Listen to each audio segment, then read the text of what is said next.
ഞാൻ Mary Metilda. Stay inspired സീരീസിൻ്റെ പുതിയൊരു എപ്പിസോഡിലേക്ക് എല്ലാവർക്കും സ്വാഗതം. എറണാകുളം ജില്ലയിലെ പൊന്നുരുന്തി എന്ന പ്രദേശത്താണ് ഞാൻ ജനിച്ചു വളർന്നത്.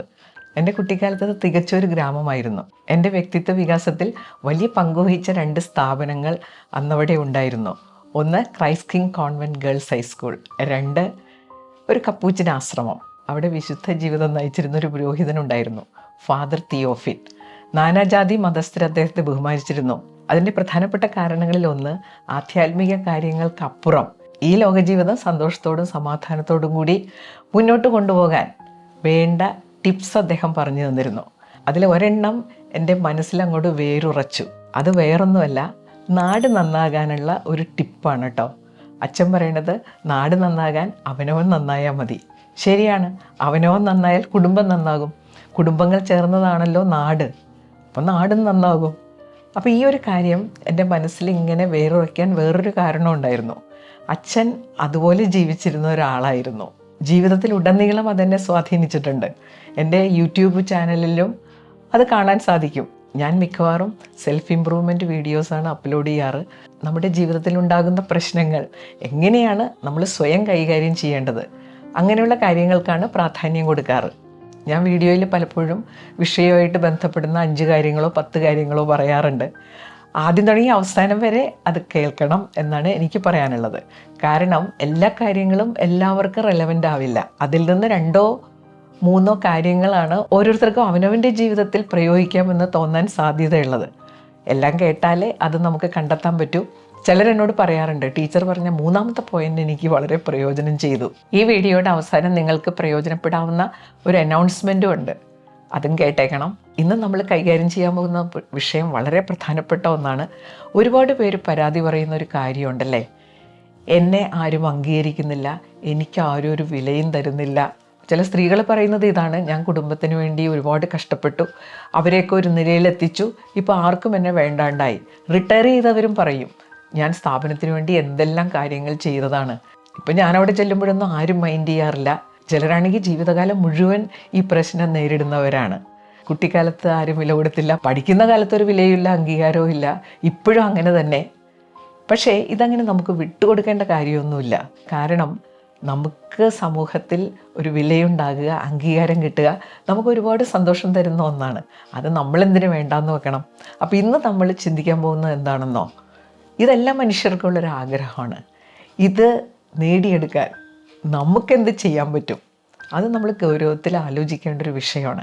വീഡിയോയുടെ അവസാനം നിങ്ങൾക്ക് പ്രയോജനപ്പെട്ടേക്കാവുന്ന ഒരു അനൗൺസ്മെൻറ്റും കൂടിയുണ്ട്. ഇനി നമുക്ക് വിഷയത്തിലേക്ക് കടക്കാം. 1ാമത്തെ കാര്യം, എനിക്കാരും വില തരുന്നില്ല എന്ന് ഇങ്ങനെ പറഞ്ഞുകൊണ്ട് നടക്കരുത്. കാരണം ഇങ്ങനെ പറഞ്ഞുകൊണ്ട് നടന്നാൽ ആരെങ്കിലും നമുക്ക് വല്ല വിലയും തരുമോ? ഉള്ള വിലയും കൂടി ഇല്ലാതാവും. ആരും വില കൊടുക്കാത്ത ഒരാളാണിത്, പിന്നെ നമ്മളെന്തിനു വില കൊടുക്കണം? ഇങ്ങനൊരു ചിന്താഗതിയാണ് സാധാരണ മനുഷ്യരുടെ ഇടയിൽ ഉണ്ടാകാൻ സാധ്യത.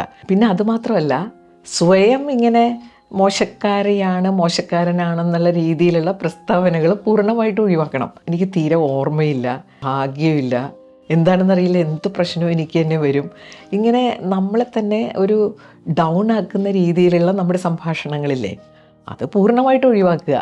മറ്റുള്ളവരോ നമുക്ക് വാല്യൂ തരുന്നില്ല, അപ്പം നമ്മളും നമുക്കൊരു വാല്യൂ കൊടുക്കാതെ സംസാരിക്കുന്നത് ശരിയാണോ? നമ്മുടെ ആത്മവിശ്വാസം നഷ്ടപ്പെടുത്തുന്നതിൽ അത് വലിയൊരു പങ്ക് വഹിക്കും. അവിടെയാണ് ആദ്യം നമ്മൾ തുടങ്ങേണ്ടത്. 2ാമത്തെ കാര്യം, ഈ ലോകത്ത് കോടാനുകോടി ജനങ്ങളുണ്ട്. അതിൽ നമ്മളുമായിട്ട് ബന്ധപ്പെടുന്ന ഒരുപാട് ആളുകളുണ്ട്.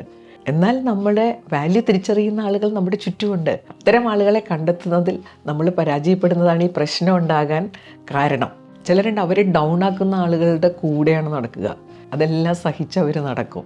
ഞാനൊരു കഥ കേട്ടിട്ടുണ്ട്, നിങ്ങളിൽ പലരും അത് കേട്ട് കാണും. ഒരിക്കൽ ഒരു കുട്ടി അച്ഛനോട് ചോദിച്ചു, അച്ഛാ, എൻ്റെ ജീവിതത്തിൻ്റെ ഒരു വാല്യൂ എന്താണ്? അപ്പോൾ അച്ഛൻ 2 കല്ലുകൾ മകൻ്റെ കയ്യിൽ കൊടുത്തിട്ടും പറഞ്ഞു, നീ ഈ കല്ലുകൾ വിൽക്കണം, എന്നിട്ട് എന്ത് വില കിട്ടുമെന്ന് നോക്കണം. നീ ആദ്യം ഇവിടെ അടുത്തുള്ള മാർക്കറ്റില്ലേ, അവിടെ പോയിട്ട് നീ ഇത് വിൽക്കാൻ ശ്രമിക്കണം. വില ചോദിക്കുമ്പോൾ നീ വിലയൊന്നും പറയരുത്, 2 വിരലുകൾ ഇങ്ങനെ ഉയർത്തി കാണിക്കണം. അങ്ങനെ കുട്ടി മാർക്കറ്റിൽ പോയി ഈ കല്ലുകൾ വിൽക്കാൻ അവിടെ ഇരുന്നു. അപ്പോൾ ഒരു സ്ത്രീ വന്നിട്ട് ചോദിച്ചു, ഈ കല്ലുകൾക്ക് എന്താ വില? അച്ഛൻ പറഞ്ഞ പോലെ ഇയാൾ 2 വിരൽ ഉയർത്തി കാണിച്ചു. അപ്പോൾ സ്ത്രീ ചോദിച്ചു, 200 രൂപയാണോ ഈ കല്ലുകളുടെ വില? കുട്ടി പറഞ്ഞു, ഞാൻ വീട്ടിൽ ചെന്ന് അച്ഛനുമായിട്ടൊന്ന് ഡിസ്കസ് ചെയ്തിട്ട് നമുക്ക് തീരുമാനിക്കാം. കുട്ടി വീട്ടിൽ ചെന്ന് അച്ഛനോട് വിവരം പറഞ്ഞു. അപ്പോൾ അച്ഛൻ പറഞ്ഞു, നീ ഒരു കാര്യം ചെയ്യ്, ഇവിടെ മ്യൂസിയമായിട്ട് ബന്ധപ്പെട്ട ഒരാളുണ്ട്, അയാളുടെ അടുത്ത് ചെന്ന് ചോദിക്കുക ഈ കല്ലുകൾക്ക് എന്ത് വില തരുമെന്ന്. കുട്ടി അവിടെ ചെന്നു. മ്യൂസിയത്തിലുള്ള ആൾ കുട്ടിയോട് വില ചോദിച്ചു. അപ്പോഴും കുട്ടി 2 വിരൽ ഉയർത്തി കാണിച്ചു. അപ്പോൾ അയാൾ ചോദിച്ചു, 20,000 രൂപ അല്ലേ? കുട്ടി ഇത് കേട്ട് വളരെ സന്തോഷിച്ച് വീണ്ടും അച്ഛൻ്റെ അടുത്ത് എന്ന് പറഞ്ഞു. അപ്പോൾ അച്ഛൻ പറഞ്ഞു, നീ ഒരു കാര്യം കൂടി ചെയ്യണം, ഇവിടെ അടുത്ത് വിലപിടിപ്പുള്ള കല്ലുകൾ വിൽക്കുന്നൊരു സ്റ്റോറുണ്ട്, അവിടെ ചെന്ന് ഒന്നുകൂടി വില അന്വേഷിക്കണം. അപ്പോൾ കുട്ടി അവിടെ ചെന്ന് അവിടെയുള്ള ആൾ വില എത്രയാണെന്ന് ചോദിച്ചപ്പോൾ വീണ്ടും 2 വിരൽ ഉയർത്തി കാണിച്ചു. അപ്പോൾ അയാൾ ചോദിച്ചു, 2 ലക്ഷം രൂപയാണോ? അയാൾ വളരെ സന്തോഷമായിട്ട് ചോദിച്ചു, 2 ലക്ഷം രൂപ വന്നാൽ നീ കല്ലുകൾ തരുമോ? കുട്ടി അച്ഛൻ്റെ അടുത്ത് ചെന്ന് വിവരം പറഞ്ഞു. അപ്പോൾ അച്ഛൻ കുട്ടിയോട് പറഞ്ഞു, ആളുകൾ പലപ്പോഴും നമ്മുടെ വില മനസ്സിലാക്കുന്നത് പലതരത്തിലാണ്. നമ്മുടെ വില മനസ്സിലാക്കുന്ന ആളുകളുടെ അടുത്ത് ചെന്നാലേ ആ അംഗീകാരം നമുക്ക് കിട്ടൂ. ഇത് നമുക്കും ജീവിതത്തിലൊരു പാഠമായിരിക്കണം. നമ്മുടെ വില മനസ്സിലാക്കുന്ന, നമ്മളെ അംഗീകരിക്കുന്ന ആളുകളുടെ കൂടെ കൂടുതൽ സമയം സഹവസിക്കുക. നമുക്കൊരു വിലയുണ്ടെന്നും ആ വില മനസ്സിലാക്കുന്ന ആളുകൾ നമ്മുടെ ചുറ്റിലും ഉണ്ടെന്ന് ഓർത്തിരിക്കണം. 3ാമത്തെ കാര്യം, മറ്റുള്ളവർ നമുക്ക് വാല്യൂ തരുന്നതിൻ്റെയും ബഹുമാനിക്കുന്നതിൻ്റെയും ഏറ്റവും പ്രധാനപ്പെട്ട ഒരു കാരണം എന്താണെന്നറിയാമോ? വിശ്വാസ്യത. നമ്മൾ ഈ ഇലക്ഷൻ കാലത്ത് കണ്ടില്ലേ, വലിയ പദവിയിലിരിക്കുന്ന ചിലർക്ക് കിട്ടുന്നതിനേക്കാൾ എന്തുമാത്രം അംഗീകാരമാണ് ചില നേതാക്കൾക്ക് കിട്ടുന്നത്. അതിൻ്റെ ഏറ്റവും പ്രധാനപ്പെട്ട കാരണം അവരുടെ വിശ്വാസ്യതയാണ്. പറയുന്നത് പോലെ പ്രവർത്തിക്കുക. വാക്കിന് വിലയില്ലാത്തവന് വല്ല വിലയും ആളുകൾ കൊടുക്കുമോ? ഇപ്പോൾ മറ്റുള്ളവരെ പറ്റിച്ച്, തരികിട കാണിച്ച്, നുണ പറഞ്ഞ് ഇങ്ങനെയൊക്കെ ജീവിക്കുന്നവർക്ക് എന്ത് വിലയാണ് മറ്റുള്ളവർ കൊടുക്കുക? പലപ്പോഴും ആളുകൾ ചിന്തിക്കുന്നത് ഇതൊന്നും ആരും അറിയുന്നില്ല എന്നുള്ളതാണ്. അപ്പോൾ ഒരു കാര്യം മനസ്സിലാക്കണം, നമ്മുടെ കൂടെയുള്ളവർ പൊട്ടന്മാരൊന്നും അല്ലല്ലോ. അവർക്ക് കാര്യങ്ങൾ മനസ്സിലാവും. അവർ ചിലപ്പോൾ പുറമേ പ്രകടിപ്പിക്കില്ല. പ്രത്യേകിച്ചും നമ്മളൊരു അധികാര സ്ഥാനത്തൊക്കെ ഇരിക്കുമ്പോൾ അവർ മിണ്ടിയില്ല എന്നിരിക്കും. പക്ഷെ നമുക്ക് വേണ്ടത് അവരുടെ മനസ്സിൽ നമ്മളോട് തോന്നുന്ന അംഗീകാരവും ബഹുമാനവുമാണ്. 4ാമത്തെ കാര്യം, നമ്മൾ എന്തിൻ്റെയെങ്കിലുമൊക്കെ ഉത്തരവാദിത്തം ഏറ്റെടുക്കാൻ തയ്യാറായി കഴിഞ്ഞാൽ നമുക്ക് തീർച്ചയായിട്ടും ഒരു അംഗീകാരവും മറ്റുള്ളവരുടെ ഇടയിൽ ഒരു വിലയും കിട്ടും. അതിന് നമുക്ക് സ്ഥാനമാനങ്ങളൊന്നും വേണമെന്നില്ല, ഒരു മനസ്സുണ്ടായാൽ മതി. ഞാനതിൻ്റെ ഉത്തരവാദിത്തം എടുക്കാൻ തയ്യാറാണ്. അത് പലപ്പോഴും നമ്മുടെ ജീവിത സാഹചര്യങ്ങളിലൂടെ കടന്നു വരും. എൻ്റെ ഓൺലൈൻ കോഴ്സിൽ പങ്കെടുത്ത ആളുകളുടെ ഒരു ഗ്രൂപ്പുണ്ട്, മൈൻഡ് പവർ ഫാമിലി എന്നാണ് അതിൻ്റെ പേര്. അപ്പോൾ അതിൻ്റെ ലീഡർ രമ്യ സുജേഷാണ്. രമ്യ UAE-യിലാണ്. ലീഡറാകുമോ എന്ന് ചോദിച്ചപ്പോൾ രമ്യ അത് സസന്തോഷം ഏറ്റെടുത്തു. ഇപ്പോൾ ഗ്രൂപ്പിലുള്ള എല്ലാവർക്കും രമ്യ അറിയാം. രമ്യക്കൊരു യൂട്യൂബ് ചാനലുണ്ട്. രമ്യക്കൊരു വാല്യൂ അഡീഷനാണ്. അപ്പോൾ അങ്ങനെ ആത്മാർത്ഥമായിട്ട് ഉത്തരവാദിത്തം ഏറ്റെടുക്കുന്നവർക്ക് ആരാണ് എന്താണെന്ന് നോക്കാതെ വാല്യൂ കൊടുക്കാനും അംഗീകരിക്കാനും ആളുകൾ തയ്യാറാവും. നമ്മളെക്കൊണ്ടൊരു ഉപകാരം മറ്റുള്ളവർക്ക് ഉണ്ടാവുക, അതിന് പലപ്പോഴും ഈ ഉത്തരവാദിത്തം ഏറ്റെടുക്കുന്നത് ഒരുപാട് സഹായിക്കും. 5ാമത്തെ കാര്യം, നമ്മുടെ അറിവ് തീർച്ചയായിട്ടും നമുക്ക് അംഗീകാരം നേടിത്തരും. ഈ അറിവിന് ചില തലങ്ങളുണ്ട്. സന്തോഷ് നായർ എഴുതിയ 11 കമാൻഡ്മെൻറ്റ്സ് ഓഫ് ലൈഫ് മാക്സിമൈസേഷൻ എന്ന പുസ്തകത്തിൽ അതിൻ്റെ ഒരു ബ്യൂട്ടിഫുൾ എക്സ്പ്ലനേഷൻ ഉണ്ട്.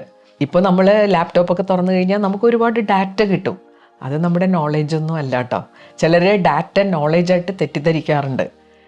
ഇതിൽ നമുക്ക് ആവശ്യമുള്ള ചില കാര്യങ്ങൾ നമ്മൾ കളക്ട് ചെയ്യുമ്പോഴാണ് അത് ഇൻഫോർമേഷനായിട്ട് മാറുന്നത്. ഇതേക്കുറിച്ചൊക്കെ മനസ്സിലാക്കി ഇത് കൈകാര്യം ചെയ്യാനുള്ള ഒരു കോൺഫിഡൻസ് നമുക്ക് ഉണ്ടാകുമ്പോഴാണ് നമുക്കതിനെ നോളേജ് എന്ന് പറയാവുന്നത്. അത് കഴിഞ്ഞൊരു ലെവലുണ്ട്, അതിനാണ് വിസ്ഡം എന്ന് പറയുന്നത്. ആ വിസ്ഡം ലെവലിൽ നമ്മൾ എത്തണം.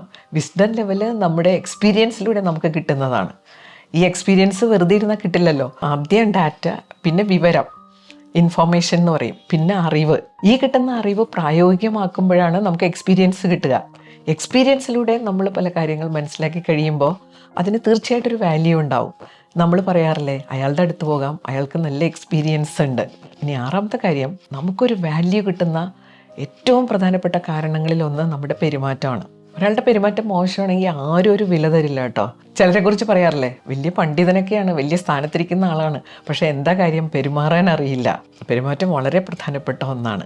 7ാമത്തെ കാര്യം, ജീവിതത്തിലെ ഒരു ഫിലോസഫി, കൊടുത്താലേ കിട്ടൂ. എന്നെ എല്ലാവരും ബഹുമാനിച്ചോ, എൻ്റെ വില എല്ലാവരും മനസ്സിലാക്കൂ എന്ന് പറഞ്ഞിരുന്നിട്ട് കാര്യമില്ലല്ലോ.